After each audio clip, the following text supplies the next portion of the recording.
তোমরা যারা আমার আগের ভিডিওটা দেখেছো তারা জানো যে আমি বারুদি গিয়েছিলাম।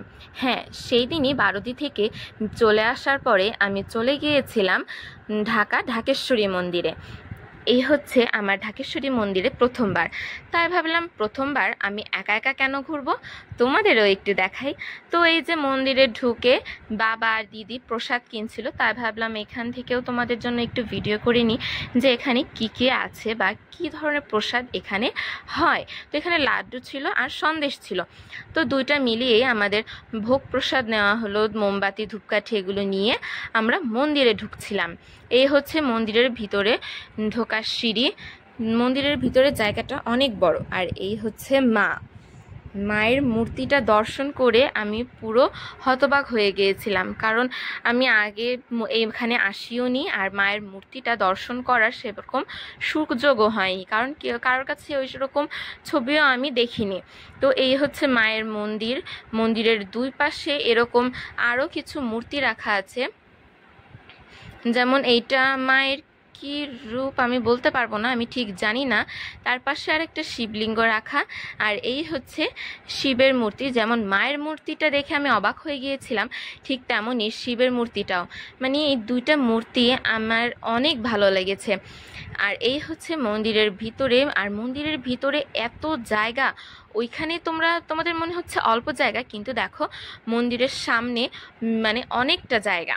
তোমাদের আমি পুরোটা ঘুরিয়ে দেখাবো। এই হচ্ছে দেখো, ওই যে ডান পাশে বাইরে দেখা যাচ্ছে শিব মন্দিরগুলা, আর এই হচ্ছে মন্দিরের ভিতরের জায়গা। বাম পাশে ওইটা হয়তোবা এখানে প্রসাদ তৈরি করা হচ্ছিল সন্ধ্যা আরতির জন্য। আর আমরা বেশিক্ষণ ছিলাম না, এই যে ঢাক বাজাচ্ছিল, ভিতরে অনেকে পূজা দিচ্ছিল, তো আমাদেরও পূজা দিয়েছিল। আর এই হচ্ছে এখানে হাঁড়ি কাঠ। এখানে মায়ের পুজোর সময় বলি দেওয়া হয়। তো এইটা মায়ের মন্দির থেকে বেশ অনেকটাই দূরে। তো ওই যে দেখো মায়ের মন্দির, আর এই যে এইখানে বলি দেওয়া হয়, তো অনেকটা দূরে না বলো, মাঝখানে অনেকটা জায়গা। তোমরা কে কে ঢাকেশ্বরী মন্দিরে গিয়েছো? হয়তো অনেকেই গিয়েছো। আমার কথা শুনে অনেকেই হয়তো বা হাসছো যে কি বলে, এই প্রথমবার গেল। কিন্তু হ্যাঁ, সত্যি আমি প্রথমবারই গিয়েছিলাম। আর এই হচ্ছে শিব মন্দির। এই মন্দিরগুলোর ভিতরে শুধু শিবলিঙ্গ আছে। হয়তো এইখানে সকালে বা সন্ধ্যায় পুজো দেওয়া হয়, তো আমি ঠিক জানি না। আর এইখানে যে মায়ের মূর্তিটা তোমাদের আমি দেখালাম, ওইটা কিন্তু অষ্টধাতুর তৈরি মূর্তি। মূর্তিটা খুবই ছোট, কিন্তু খুবই মায়া ভরা মনোমুগ্ধকর একটা মূর্তি। দেখে দেখে একদম প্রাণ জুড়িয়ে যায়। মায়ের মূর্তিটা দেখেও যেমন একদম মন প্রশান্তিতে ভরে যায়, ঠিক তেমনই শিব মূর্তিটা দেখেও একদম প্রশান্তিতে ভরে যায়। আর এই যে শিব মন্দিরগুলার বাম পাশে এরকম একটা পুকুর আছে। আর পুকুরটা যেহেতু তালা দেওয়া ছিল, তো ভিতরে যেতে পারিনি, বাইরে থেকে যতটুকু সম্ভব একটু ভিডিও করে নিয়েছি। এই হচ্ছে মন্দির, পুরো মন্দির। ওই যে ঢোকার রাস্তা, ওই যে সামনে দেখতে পাচ্ছ বেড, ঢুকেই ডান পাশে জুতা রাখে ওখানে। আর এই হচ্ছে মায়ের মন্দির।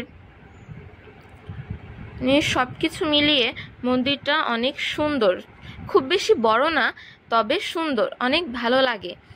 আর মন্দির থেকে একদম পুরো মন্দির থেকে বের হয়ে এসেই বাম পাশে আরেকটা দুর্গা মন্দির রয়েছে, সেখানে দুর্গা প্রতিমাও রয়েছে।